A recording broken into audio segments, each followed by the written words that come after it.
La última sesión, así que voy a renovar mis agradecimientos del primer día. Agradezco al doctor Montejano por la invitación, agradezco al Instituto por todo el esfuerzo de organización y de dar su casa para todos nosotros.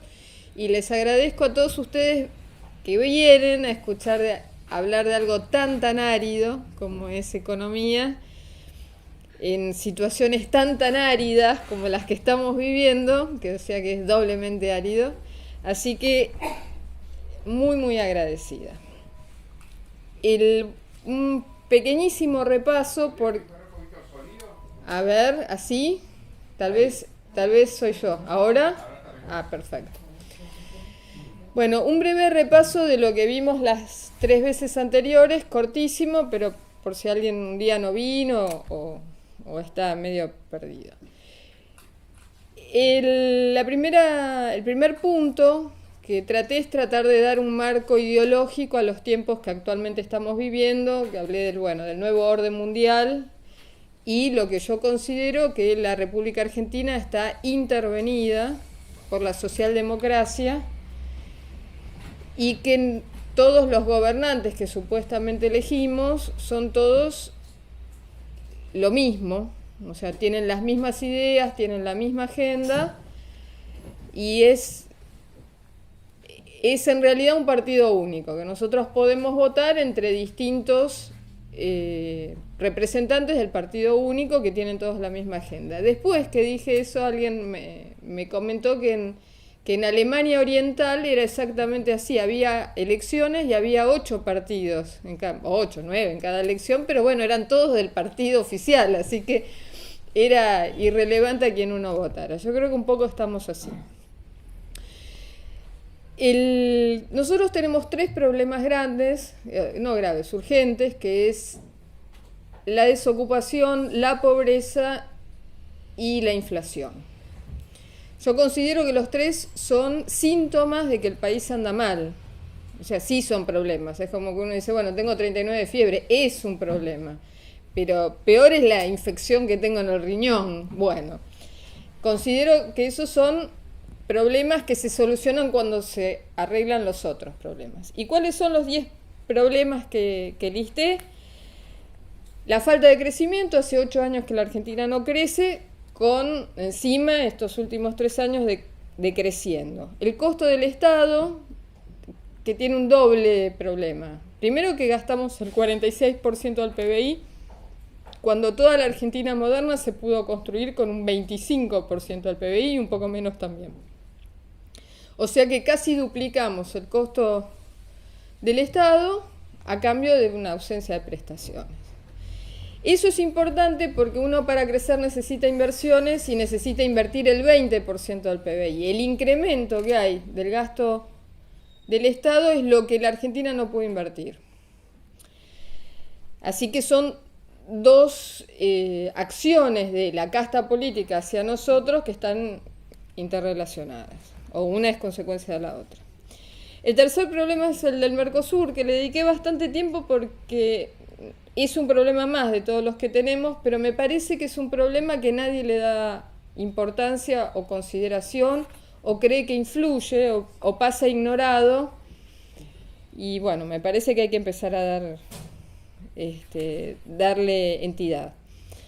Después tenemos la concentración de población en las grandes urbes y cómo está despoblado todo el país, eso lo vimos extenso. El unitarismo, que es el empobrecimiento de las regiones, de las economías regionales, para beneficio de las poblaciones de las grandes urbes. Para beneficio de la población de las grandes urbes, de la casta política que cobra del Estado o tiene negocios con el Estado, y de los acreedores externos, porque cuanto más barato es el tipo de cambio, más dólares uno puede pagar de intereses al exterior, ¿no? Es todo lo mismo. Tenemos un problema gravísimo de transporte, en la Argentina no hay sistema de transporte.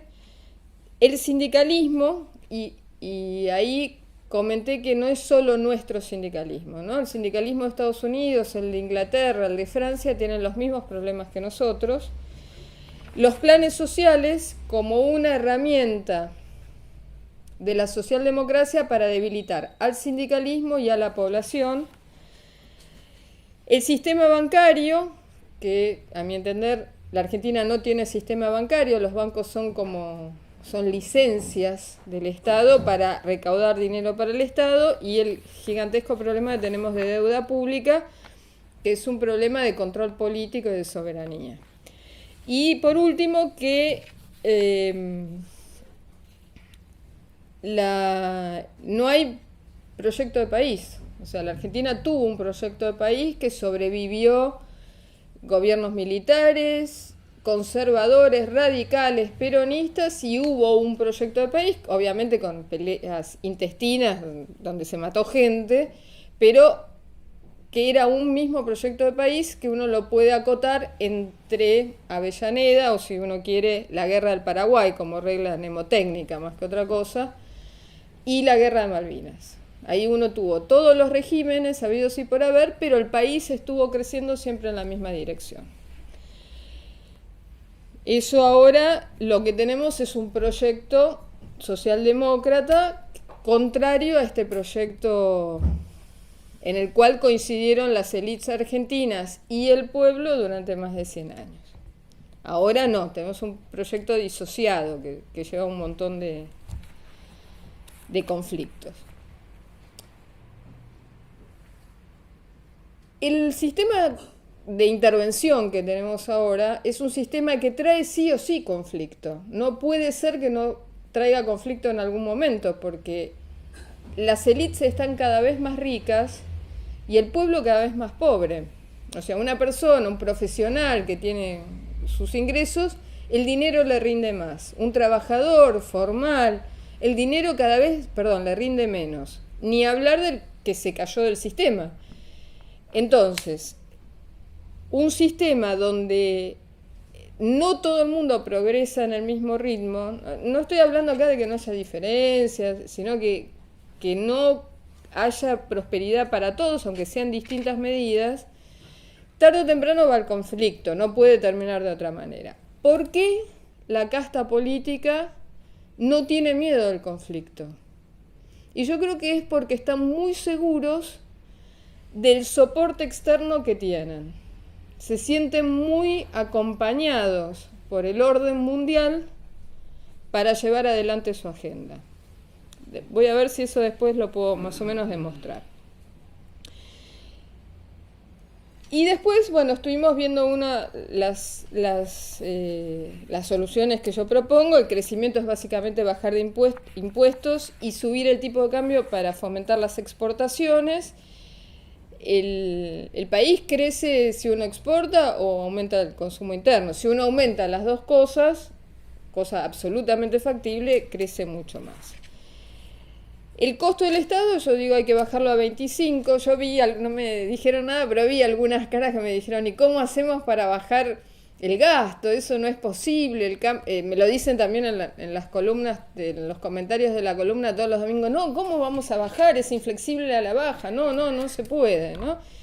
¿Y qué vamos a hacer? Digo, bueno, si durante 75 años hubo hospitales, escuelas, policía, jueces con 25% del PBI, y ahora tenemos 46 y no tenemos nada de eso, algo pasa. Creo que es algo que amerita revisarse y que claramente con 25% se puede.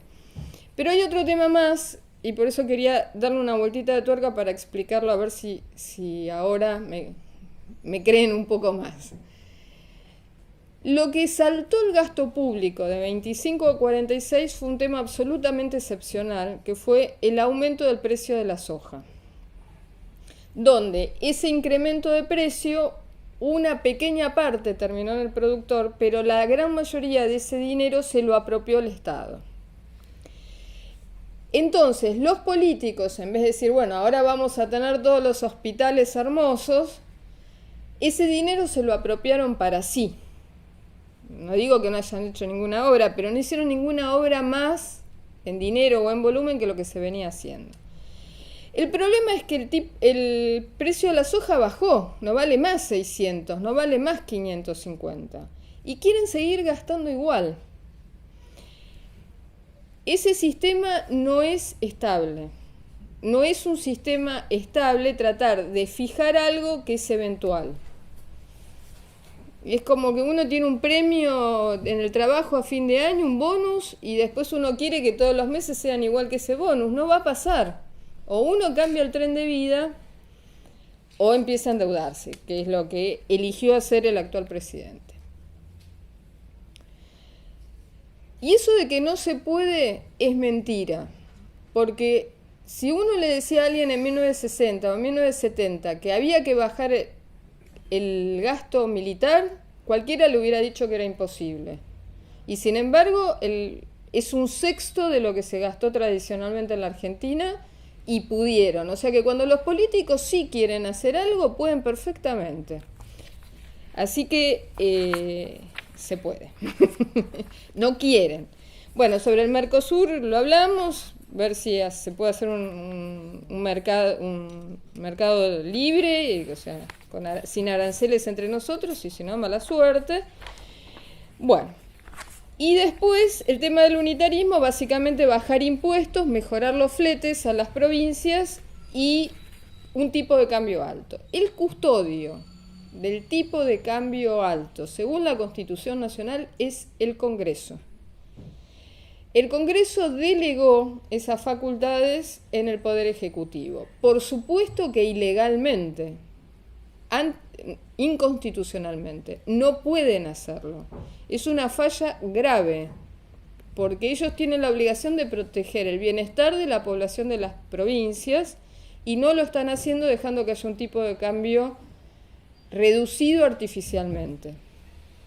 Yo esto lo dije en una columna en la prensa. No reaccionó nadie, o sea, reaccionaron los que querían un tipo de cambio alto, eso sí, ¿no? Pero nadie se hizo responsable de estar violando la Constitución. Tampoco es la primera violación a la Constitución, pero digamos, no asumen su responsabilidad los senadores de defender a las provincias, de defender a la población de las provincias y de defender la prosperidad del país, que está en la exportación. Y bueno, parece que no hay castigo para eso. El transporte hablamos, creo que tenemos que tener ferrocarriles de vuelta. Me preguntaron si me molestaba o pensaba que tenían que ser estatales o privados. No, tienen que andar. Lo que sí no me parece es que un Estado extranjero, como es el Estado chino, maneje un ferrocarril. Un Estado extranjero no debería... Un Estado, o sea, no una empresa, un Estado no debería manejar algo que es estratégico nuestro. Pero digamos, respecto de eso es que lo hagan bien, bueno y barato, ¿no? Y volver a recuperar las flotas. Nos quedamos con el sindicalismo, a ver cómo venimos. Bueno, el sindicalismo, a mi entender, en estos tiempos socialdemócratas, está perdido. Yo les di el caso el primer día del problema del sindicalismo inglés. El sindicalismo inglés es el sindicalismo más antiguo que hay, el más fuerte, el más organizado, tiene un partido propio. Digamos, lo más sofisticado que hay en sindicalismo en el mundo es el sindicalismo inglés. No es marxista, porque ellos ya básicamente entre la Primera y la Segunda Guerra Mundial decidieron no ser sindicatos marxistas, y sí con una impronta, digamos, nacionalista, muy, muy integrado a Gran Bretaña. Les pasó algo que los dejó mal parados, porque toda la dirigencia sindical británica apoyó quedarse en la elección de Brexit que hubo en el 2016, aconsejó a todos sus afiliados, a los sindicatos, quedarse en la Unión Europea. Y sin embargo, todas las bases de ellos, desoyeron a sus dirigentes sindicales y votaron irse de la Unión Europea. Porque esto lo hablamos el primer día, no los quiero aburrir, pero en la década del 80 decidieron llevar todas las industrias de los países desarrollados a algunos países subdesarrollados con el fin de debilitar los sindicalismos, que en ese momento eran muy combativos, de todos los países desarrollados, incluido la Argentina, que se llevaron todo a Brasil. Pero bueno, de Estados Unidos fueron a México, fueron a China, la gente de Francia fue al sudeste asiático, todos quedaron perjudicados. Bueno, ¿qué pasa con nuestro sindicalismo? Nuestro sindicalismo es un sindicalismo que no es marxista desde hace muchas décadas. Empezó, digamos, hace un siglo atrás o más de un siglo atrás, era o socialista o comunista o anarquista. Pero ya en la década del 40, antes de la llegada del peronismo, en plena Segunda Guerra Mundial, el sindicalismo argentino se separa del marxismo. Básicamente hay muchas historias, pero una de ellas es que hubo una huelga muy grande de frigoríficos y el Partido Comunista boicotea la huelga, porque privilegiaron que se surtiera de alimentos a los aliados. Y el sindicalismo se separa, no el sindicalismo, los trabajadores se separan del marxismo y nuestro sindicalismo tiene una vertiente, digamos, nacionalista. Si nosotros queremos en algún momento volver a tener un proyecto de defensa de la nación, o el proyecto de la nación nuestro, es decir, vuelvo al proyecto de Roca, vuelvo al proyecto de Avellaneda, vuelvo al proyecto que duró entre la Guerra del Paraguay y la Guerra de Malvinas, yo creo que necesitamos el sindicalismo adentro, porque si no, queda una parte grande del país afuera de un proyecto semejante. Lo que sí me parece que están muy perdidos, no saben salir a disputar con la socialdemocracia. O sea, lo mismo que les pasó a los ingleses, le pasa a la gente acá. Y lo vimos el año pasado con la discusión del aborto. La CGT salió públicamente a estar en contra del aborto. Lo hizo las declaraciones.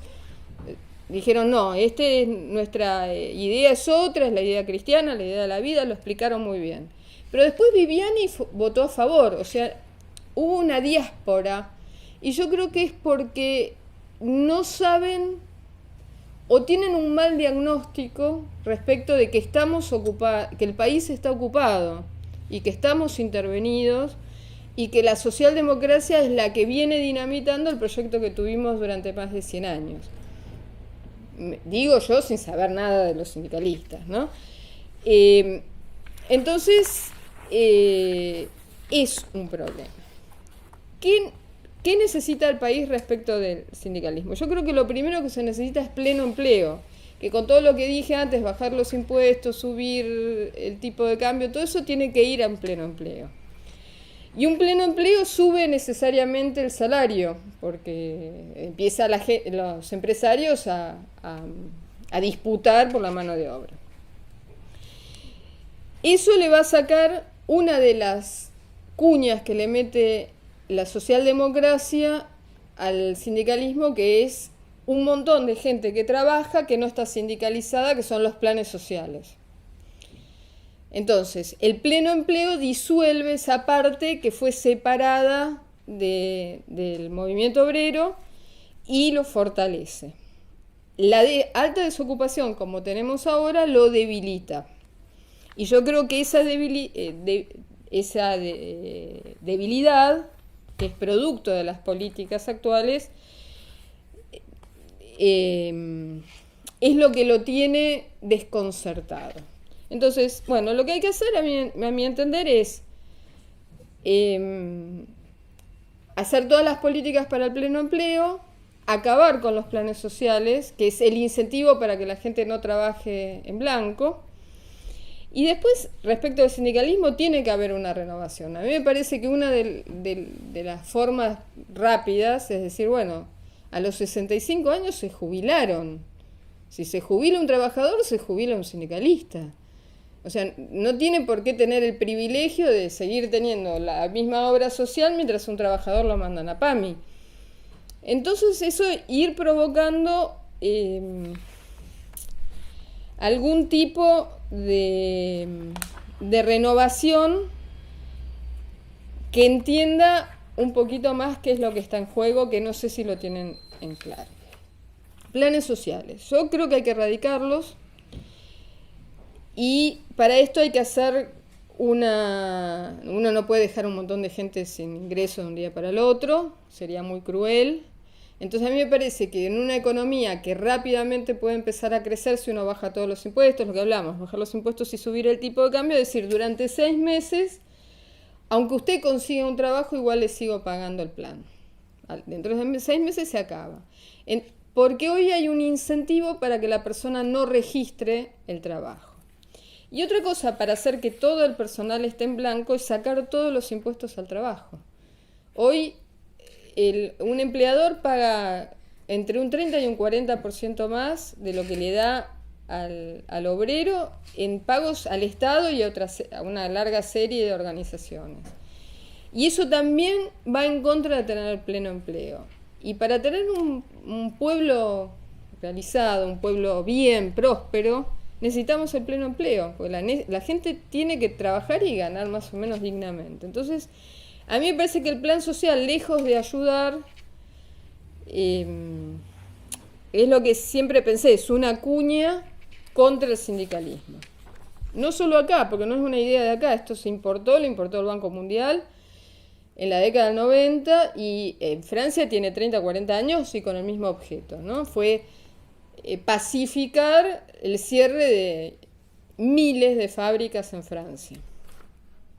Sí, por el contrario, creo que hay que mantener el salario familiar, lo que ahora llaman la asignación universal por hijo, pero no solo para gente indigente, sino como era antes, de todo trabajador, porque hoy criar chicos es muy caro, que los colegios, que esto, que lo otro, y nosotros queremos un país con población y con familias grandes. Entonces, eso habrá que ver cuánto sale, pero a mí me parece que hay que apuntar hacia un esquema general de salario familiar como era hace 50 años atrás. El sistema bancario, lo hago muy corto, el que pide prestado acá es el Estado. Si uno estabiliza las cuentas, gasta lo que hay y no pide prestado, los bancos van a tener que empezar a trabajar de bancos, cosa que no hacen, y listo. No es un problema. Ahora, si el país empieza a exportar, qué sé yo, achicarán el departamento le presto al Estado y agrandarán el departamento de financiación de exportaciones, qué sé yo. Si hay alguien que se va a adaptar son los bancos, así que no lloremos por ellos. El problema grave que tenemos, sí, es la deuda externa. Yo creo que lo dije en algún domingo en la columna, creo que Macri vino para esto, vino para endeudar el país, que era el plan. Todo el resto son, negocios adicionales, ¿no? Hacer una obra acá, un puente allá, todo esto. Yo creo que vino para esto. ¿Para qué? No sé, ahora vamos a ver para qué puede ser, ¿no? Pero vino a esto. De la misma manera que el gobierno militar nos dejó una deuda, ahora uno lo mira, pasaron los años, parece nada, con 40 y pico mil millones de dólares, pero en su momento decía, uy, qué deuda que tenemos, etcétera. Está bien que en esa época el interés era 20% anual, que era un costo de intereses enorme, ¿no? ¿Y eso en qué terminó? Bueno, Alfonsín reconoció la deuda, que podría haberla repudiado perfectamente, sin embargo la reconoció, creo que fue parte del precio de Alfonsín por estar. Y en el otro gobierno, que fue el de Menem, les dimos todas las empresas públicas a cambio de esa deuda. Es decir, que el ahorro de todos los argentinos de décadas en tener obras sanitarias, tener el Chocón, tener las líneas de alta tensión, se transfirió todo un ahorro acumulado durante décadas a nuestros acreedores. Así que nosotros debemos pensar que tal vez venga algo así en algún momento de alguna presidencia futura. No lo va a hacer Macri, lo va a hacer otro, como no lo hizo Alfonsín, lo hará otro. Yo lo que creo después, si tenemos tiempo, no sé cómo venimos, de decir cuál es el plan de la socialdemocracia para la Argentina, pero los políticos se acostumbraron a gastar para sí el 46% del PBI. Y el precio de la soja cayó. Entonces yo creo que siguen gastando, pero ahora a cuenta. Y creo que pusieron como aval de esta deuda Vaca Muerta y el litio. Pero son especulaciones porque si hay papeles firmados por eso no son públicos. Así que si yo tengo razón o es un delirio, lo vamos a saber dentro de 10 o 15 años. No creo que mucho más, pero lo vamos a saber. ¿Qué hay que hacer con la deuda? Digamos, si uno tuviera un gobierno nacional y no un gobierno socialdemócrata que les va a regalar vaca muerta. Bueno, yo cuando les comenté lo que entiendo que hay que gastar, creo que hay que gastar el 3% del PBI en pagar intereses. ¿Se puede repudiar la deuda? Uno no puede invocar la propia torpeza. Entonces todo aquel préstamo que en algún momento alguno de nuestros interventores, desde Alfonsín a la fecha, lo haya reconocido, yo creo que no tenemos más remedio que pagarlo. Voy a dar ejemplo. Lo que reconoció Alfonsín después entró en el plan Brady. El desastre que fue el canje de deuda que hizo Cavallo durante el gobierno de la Rúa, uno podría decir, de hecho hubo una causa penal diciendo eso es una barbaridad. La causa penal no es que la juzgaron, prescribió. Sturzenegger era un señor que debería estar preso e inhabilitado de por vida para ejercer ningún cargo público. Lo nombraron a comisión al frente del Banco Central porque tenía una causa penal por estafa al Estado argentino. Y esperaron que prescribiera para ahí presentar el pliego en el Senado y nuestros senadores le dieron la aprobación. Cuando ya solo la existencia de esa causa penal lo inhabilitaba. Digo, por esto de que uno dice, bueno, está tal partido, tal otro partido, para mí es un único partido, que es el Partido Socialdemócrata Argentino. Y va desde Miriam Bregman a cualquiera de la otra punta que quieran poner, a Pinedo. Es un solo partido. Y por eso se encadenan las cosas que hace uno con otro. Entonces, a mí me parece, pero hay sí cosas que se pueden repudiar. Voy a dar un ejemplo. Nosotros, creo que hace 2 años atrás, o 1 año y medio, emitió el gobierno nacional una deuda a 100 años. Estaba de secretario de Finanzas el señor Caputo. ¿Quién compra esa deuda diseñada y estructurada por el señor Caputo? 3 empresas con sede en Delaware administradas por el señor Caputo. Y esto lo estudió Carlos Rodríguez, porque yo ni loca me ponía a leer 100 y pico de páginas del pliego, pero Carlos Rodríguez nos hizo el favor a todos. No tiene cláusula de rescate. O sea que uno no puede ir dentro de 20 años y decirme compro el bono. Yo lo que haría, digamos, como emperatriz de la Argentina, no le haría juicio acá, donde va a pasar lo mismo que con Sturzenegger. Yo le haría juicio en Estados Unidos. Porque ya que el bono está con sede judicial en Estados Unidos, le haría un juicio de fraude al Estado argentino en Estados Unidos. Las empresas son de Delaware, él está de los 2 lados del mostrador, probado, digamos, no es que estoy hablando de algo que no esté probado. Él ahora creo que está viviendo en Estados Unidos. Listo.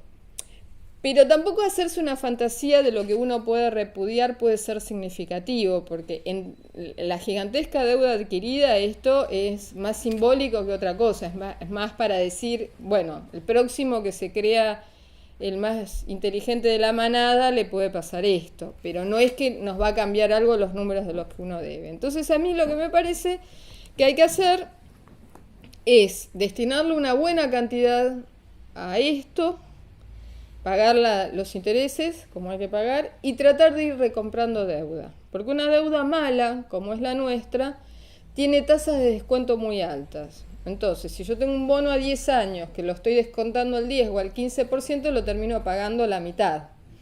Entonces, ir achicando el capital, aunque sea muy poquito todos los meses. Y eso Si eso al mismo tiempo el país está creciendo mucho y exportando mucho, eso de a poco empieza a ser una porción más pequeña del PBI. Digo, eso se ve en 4 años si uno es disciplinado con eso. Esa es la única solución que a mí se me ocurre para ir sacándose de encima el yugo que significa esto, porque esto está para manejar nuestra agenda interna. Es decir, bueno, yo te renuevo el préstamo, sí, empezás a hacer hormonización de nenes de 7 años en el Hospital de Niños de La Plata. Es así, está esto que estoy diciendo está escrito. Está escrito en el plan 2030 que se firmó acá en el G20. O sea, las condiciones de aberraciones, yo considero que son aberraciones, están explícitas como condiciones de renovación. Entonces, si uno quiere tener algún tipo de autonomía, bueno, no va a tener más remedio que sacarse el yugo de encima de la única manera posible, que es pagando. Bueno. Plan nacional. Yo no voy a venir con ideas originales en absoluto.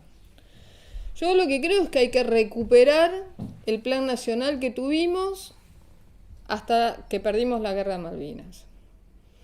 ¿Esto qué implicaba? Ir de a poquito construyendo nuestra producción de industria básica, o sea, de nuestra industria química, de nuestra industria siderurgia fina. Cuando digo fina son aleaciones raras o sea, no tiene nada que ver con Techinto, con Siderca, o sea, hacen acero. Pero hay un montón de aleaciones raras que se necesitan para aviación, que necesitan para determinado tipo de mecánica fina, que las hacía fabricaciones militares. Y después era el gran proveedor de un montón de industrias. Todo eso hay que recuperarlo. Que lo haga un privado o que lo haga el público, pero uno tiene que tener esa autonomía. Voy a otro caso que va al negocio nuestro en sí. Había una gran cantidad de agroquímicos que se usan o como plaguicidas o como herbicidas o como fertilizantes, que los hacía YPF. Y eso cuando entró Repsol lo desmanteló todo. Y ahora esos básicos, con lo cual después en Bahía Blanca se hacen los agroquímicos, los estamos importando de Alemania. Pero no es que estamos importando algo sofisticado, un medicamento que hace Pfizer, que solo lo hacen ellos. Está bien que uno lo importe, una población chica. Estamos haciendo cosas básicas, importando químicos básicos para después hacer agroquímicos. Alemania. Esas cosas no tienen solo que ver con la cantidad que uno tira de divisas en algo, un insumo básico, sino también es que uno no es dueño de su proceso más clave, que es el proceso agropecuario. El otro tema que lo planteé en una nota que dije, bueno, el agro le dio 15 nideras al Estado y el Estado a cambio de eso ni siquiera tiene bien los caminos rurales, es que la Argentina no posee sus semillas. La Argentina no es dueña de semillas, y teniendo la posibilidad de comprar Syngenta semillas, por ejemplo, que es 1/3 de lo que se pagan en retenciones por año, con eso hubiéramos comprado Syngenta semillas cuando Nidera vende su división semillas a Syngenta. Lo vendió por $3.000 millones. Este año el agro va a pagar $8.500 millones de retenciones. Pero nadie tiene esa visión estratégica de decir, bueno, si lo clave de la Argentina es el sector agropecuario, empiezo a ser propietario de mi proceso. Bueno, ese tipo de cosas es como a mí me parece que hay que empezar a pensar la Argentina. Temas para el futuro. En este momento el precio de la soja está bajo. Tal vez mejore en los próximos meses o el año que viene o el otro. Lo que es cierto es que China compró grandes extensiones, varios kilómetros cuadrados de tierra en África para tener su propia soja.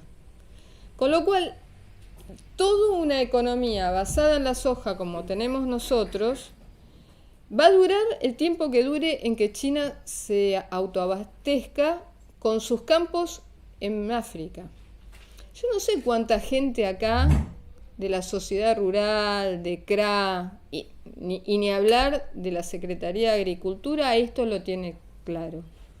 Pero no tengo información privilegiada. Salieron notas en The Economist sobre esto. No es una información que tengo yo porque alguien me lo contó. Entonces el país se tiene que preparar hacia otra producción agropecuaria. Con tiempo, o sea, no digo vámonos de la soja antes de que se acabe el buen precio de la soja. Vivamos el momento todo lo que se pueda, pero ya tener preparado a qué vamos a saltar, porque si no, de vuelta 4 o 5 años no saber qué hacer hasta que, bueno, el sorgo. Así uno parece muy lábil a los movimientos externos en vez de ser protagonista de su propio destino, que es lo que a mí me parece que uno, tiene que ser. Uno de los temas que creo que como un país debe pensarse, primero por sus relaciones exteriores. Entonces decir, bueno, ¿con quién nos vamos a llevar bien? Porque, bueno, la Argentina siempre tuvo buenas relaciones con la Unión Europea, ¿no? Que está bien, muchos venimos de ahí, tampoco se han portado mal con nosotros. Pero la verdad es que nadie perjudicó tanto a la Argentina como el sistema de autoabastecimiento de alimentos de la Unión Europea. Algunos, yo me acuerdo cuando estudiaba en el SEMA, decían no, porque como la Argentina no se alió con los aliados en la guerra mundial, entonces como castigo nos destinaron a caminar por el desierto. ¿Y Uruguay? Uruguay el primer día dijo que era aliado y caminó por el desierto de la no exportación de alimentos al ladito nuestro, pobrecito. Entonces, me parece que eso no es. Pero hay otro tema más. Todos los estados de Estados Unidos agrícolas perdieron el Producto Bruto Interno en comparación con los que no lo son. Entonces no es ¿qué? ¿Los castigaron a Kansas por haber estado con Hitler? No me parece. Tiene que haber otra explicación distinta. Bueno, una explicación es que cambió el precio relativo de los alimentos, entre otras cosas, por la intervención de Europa en la producción de alimentos. Y la verdad que nadie nos perjudicó tanto como ellos. Si uno dice, ay, cuando ven esos cuadros, no, porque la Argentina retrocedió desde tal año, porque siempre le echan la culpa al que no quieren, ¿no? O sea, Perón, Quintana, Avellaneda, al que les guste, ¿no? Entonces no lo quiero a tal y digo, desde tal año esto anda mal. Bueno, pero si uno compara, el PBI de Kentucky tiene la misma evolución. Entonces debe ser otra cosa que tener a tal de presidente, porque seguro que las autoridades de Kentucky fueron otras que las nuestras, así que no pasa por ahí.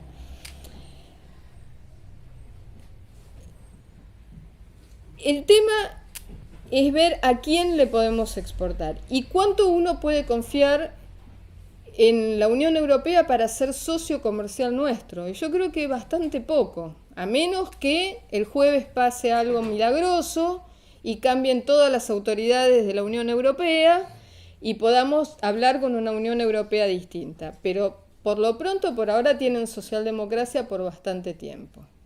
No sé si eternamente, pero lo van a tener. Algo que le quiero recomendar a los más jóvenes que veo por varios lados de la audiencia, y es estudiar o leer o estar al tanto de los temas internacionales, porque si no, uno tiene una interpretación de la política argentina muy de aldea. Y cuando uno empieza a mirar qué pasa en el exterior, entonces le cambia la vista sobre lo que pasa acá. Entonces la culpa no es de Alfonsín, sino que en ese momento en el mundo pasó tal cosa. Y uno empieza a tener una mirada distinta. La Argentina, que era un país donde los presidentes sabían de política internacional, se ha vuelto un país muy cerrado donde las autoridades no saben nada de política internacional. Y eso lo pagamos todos nosotros con nuestro bienestar. Una cosa que a mí se me ocurre es que habría que explorar hacer una relación estratégica con Italia. ¿Por qué? Porque creo que el agro tiene que empezar a vender productos más sofisticados. Por ejemplo, en textiles. Y ahí en todas esas etapas, en alimentos, en textiles, en cosméticos, se pueden hacer asociaciones con los italianos, aunque sea que ellos se ocupen de la comercialización, pero de la venta de maquinaria para producir, del asesoramiento en la producción e incluso en la comercialización, uno puede colocar un montón de productos con muchísimo más valor agregado que lo que estamos haciendo ahora. Un tema del cual nadie habla es Rusia. Rusia fue un muy buen cliente nuestro desde la década del 40 hasta ahora. Mientras otros mercados nos daban la espalda, Rusia siempre nos compró alimentos. Y creo que la Argentina tiene una gran oportunidad de venta de maquinaria agrícola, servicios agrícolas, insumos agrícolas a África, Europa Oriental y Rusia.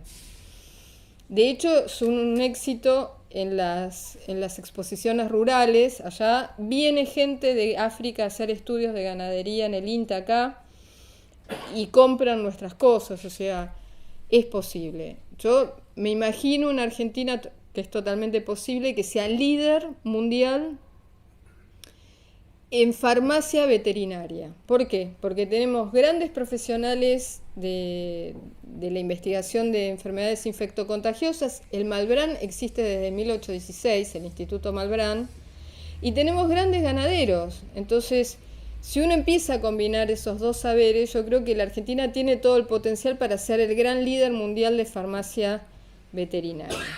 Y eso de que no se puede hacer las cosas de un día para el otro no es así. Hoy por hoy, India factura el 30% de los medicamentos para humanos del mundo.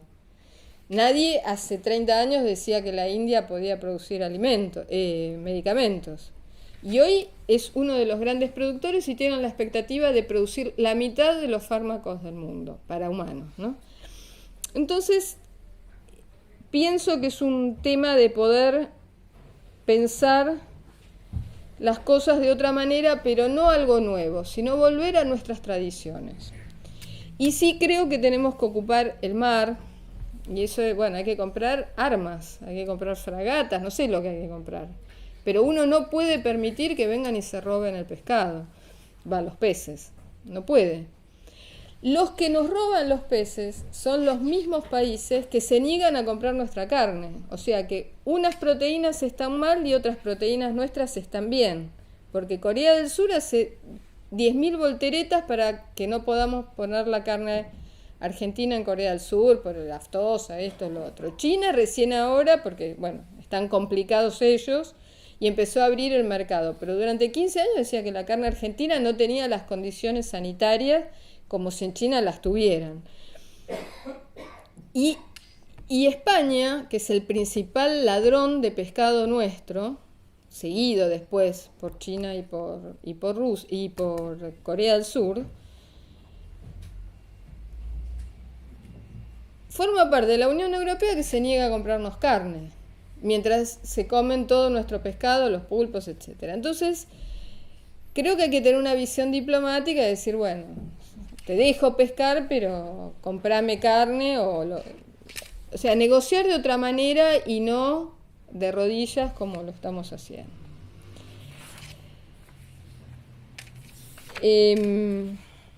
Bueno, y de exportar creo que lo que hay que hacer es tratar de tener los productos más elaborados posibles, sin olvidarse que vender un commodity, o sea, vender algo simple, o sea, grano de trigo es dinero, como el dinero es igual, venga de autos antiguos, de anadón, o venga de toneladas de trigo, es dinero igual y nos sirve igual.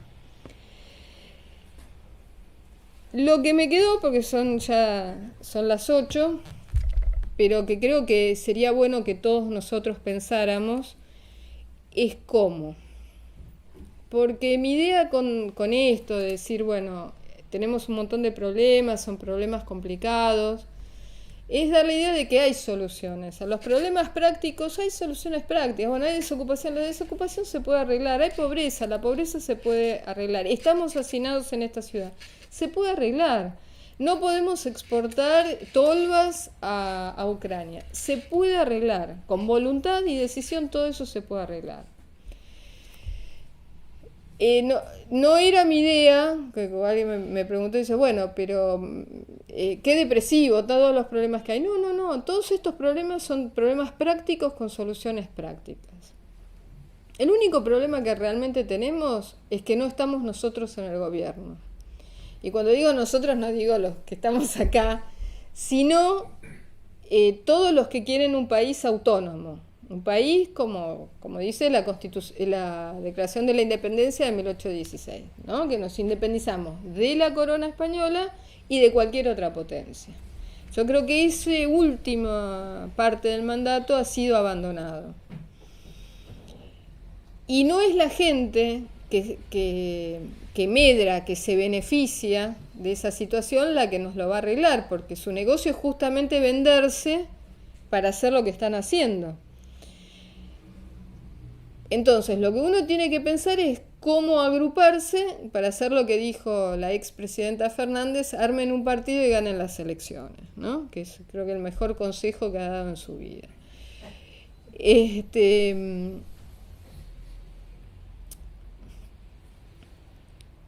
Yo estoy convencida que somos mayoría, o sea, que no es un pensamiento minoritario en la Argentina querer a la patria, querer a la bandera, querer nuestras tradiciones, querer nuestra familia y querer nuestro país y que vivamos en un país próspero. Creo que quienes están gobernando, y vuelvo a decir, es todo el espectro político, desde Pinedo hasta Miriam Bregman, no son la mayoría del país. ¿Cómo lo sé? Bueno, no lo sé porque habría que hacer un censo y eso no lo tenemos. Pero uno está viendo las elecciones en Europa y en Estados Unidos y lo que uno sospechaba de que era una élite a contramano de una parte del pueblo, bueno, se está dando estadísticamente, o sea, sacan más votos los que están en contra de la élite que la élite, así que evidentemente son más. No sé si son mejores, si son más inteligentes, si son más pillos, pero son más. Yo creo que nosotros somos más, pero por un lado hay gente que tiene todo muy organizado y protegido por los poderosos del mundo y del país, y estamos nosotros desconcertados, porque nos cambiaron sobre todo los más grandes, nos cambiaron las reglas del juego en medio del partido. Uno creía que el país iba a ser otra cosa y que las reglas por las que íbamos a jugar eran otras, y uno se está dando cuenta de que las reglas con las que uno se crió no existen. Los más jóvenes, por desgracia, nacieron conociendo esto y nada más, pero antes no era así. Había otros problemas, pero esto no. Entonces, bueno, mi idea es más de esperanza que de pensar que esto no tiene solución. Yo creo que esto sí tiene solución y que además están empezando a esbozar soluciones en otras partes del mundo desarrollado, gente que tiene los mismos problemas que tenemos nosotros. O sea, por lo tanto, las soluciones también no son aplicables, ¿no? Porque si tienen los mismos problemas y ensayan soluciones, nosotros con los mismos problemas podemos ver si las soluciones nos sirven. Bueno, acá terminé.